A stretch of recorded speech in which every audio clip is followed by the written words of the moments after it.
پیارے بزرگ اور دوستو یاد رکھو، اہل سنت والجماعت میں اور باقی کے 72 فرقوں میں فرق کیا ہے؟ بنیادی بات بتا رہا ہوں، مائیں اور بہنیں بھی سن لیں تاکہ بچوں کو تربیت کرنے میں آسانی ہوگی. اور خدا کی قسم جو میری آج کی بات سمجھ جائے گا زندگی میں کچھ بھی بن سکتا ہے مگر وہابی نہیں بن سکتا. انشاءاللہ وہابی نہیں بن سکتا ہے، سلفی نہیں بن سکتا، اہل حدیث نہیں بن سکتا، سعودی کے ٹکڑوں پہ پلنے والا کتا نہیں بن سکتا انشاءاللہ. پیارے بزرگ اور دوستو سن لیں، غور سے سنیں کہ اہل سنت میں اور دیگر 72 فرقوں میں جماعتوں میں فرق کیا ہے.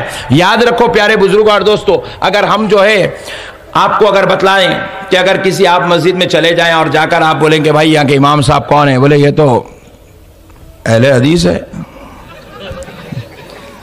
آپ بولیں گے ارے بڑا خطرناک ہے، اس کے پیچھے میں نماز نہیں پڑھتا بھائی، انہیں بہت خطرناک کاما کرتا، نماز میں یوں یوں یوں یوں کرتے رہتا، میں اس کے پیچھے نماز نہیں پڑھتا.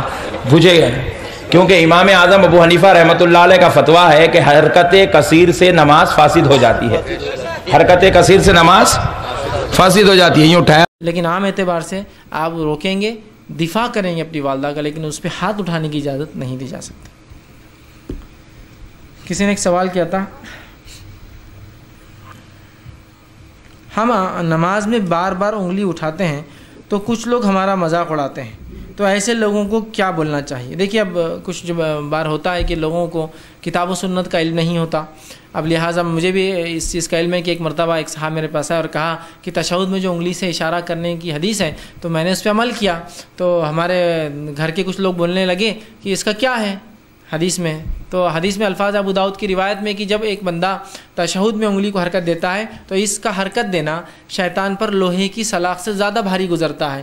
تو جب میں نے وہ حدیث ان کو بتائی تو انہوں نے کہا پھر تم کیا کرنا ہے ایسا، جب قیام بھی کرتے تو انگلی یوں کرتے رہنا، رکوع میں بھی انگلی یوں کرتے رہنا اور سجدے میں بھی انگلی یوں کرتے رہنا. تو گویا انہوں نے ایک طرح سے کیا کیا، شریعت کا مذاق اڑانے کی کوشش کی، چونکہ ان کو علم نہیں. تو دیکھیے سب سے پہلی چیز ہم یہاں یہ کریں گے، چونکہ لوگوں کو شریعت کا علم نہیں آج اس دور میں.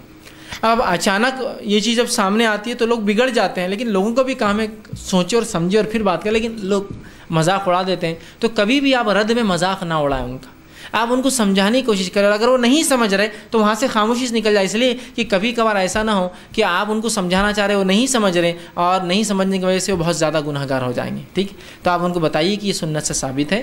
آپ اس کا مذاق اڑانے سے پہلے جاؤ اپنے علماء سے اس کی اچھی تحقیق کر لو. ٹھیک ہے، آپ جو کر رہے ہو غلط، صحیح میں بات نہیں کرتا ہوں، واللہ میں جو کر رہا ہوں غلط ہے کہ آپ پوچھو ان سے اور اس کے بعد آ کر بات کرو. اس طرح سے مذاق نہ، ورنہ کیا ہوتا ہے ہم ایک عمل شروع کرتے ہیں اور ہم اس کو اس انداز میں بتاتے ہیں کہ مذاق اڑانے پر مجبور ہو جاتا ہے، پھر وہ مذاق اڑا کر ایک طرح سے شریعت کا مذاق اڑا دیتا ہے. تو ہم بچے کہ ایسا نہ ہو کہ ہم وجہ بن جائے لوگوں کی کہ وہ شریعت کا ہمارے ذریعے سے مذاق اڑائے. تو آپ ان کو سمجھائیں. اب رہا معاملہ وہ لوگ جو آپ کا مذاق اڑاتے ہیں تو ان کو آپ سمجھائیے یہ جو انگلی کی حرکت ہے یہ آپ صلی اللہ علیہ وسلم کی سنت ہے، اور اس کا حکمت آپ نے بتائی کہ شیطان پر شاخ گزرتی ہے اور صرف قاعدے میں، ورنہ وہ قیام میں وہ جو مذاق اڑا رہے تھے تو ان کو میں نے کہا تھا آپ سمجھائیے اپنے رشتہ داروں کو کہ آپ مذاق مت اڑائیے. پہلے غور کر لیجیے اگر یہ سنت ہوا تو. ایک مرتبہ ایسی ہوا ایک صاحب بڑا مذاق بنانے لگے تو میں نے کہا دیکھو ان کو جا کر ایسا کہو، دیکھو اگر یہ سنت نہیں رہا تو ایک الگ بات ہے، تمہارا مذاق کا کوئی مسئلہ نہیں، لیکن اگر یہ سنت ہو گیا تو تم کس کا مذاق اڑا رہے سوچ لو بولنا. تو آدمی پھر بہت احتیاط کرتا، دیکھو بولنا تم پہلے سوچ لو، پڑھ لو، تحقیق کر لو بولنا، پھر مذاق اڑاؤ. کیوں تو سنت نہیں رہا تو کوئی، لیکن رہا تو تم کیا کر رہے ہو تم اندازہ نہیں لگا سکتے بولنا.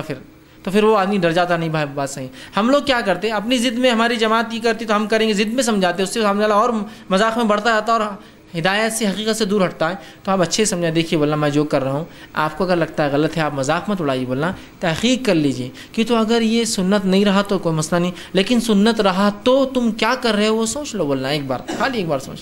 تو آدمی بہت وہ کرتا ہے، بہت مطلب ڈر جاتا ہے پھر کہ یار یہ بات تو صحیح ہے، اگر سنت رہا تو ہم تو گئے پھر، ہے نا.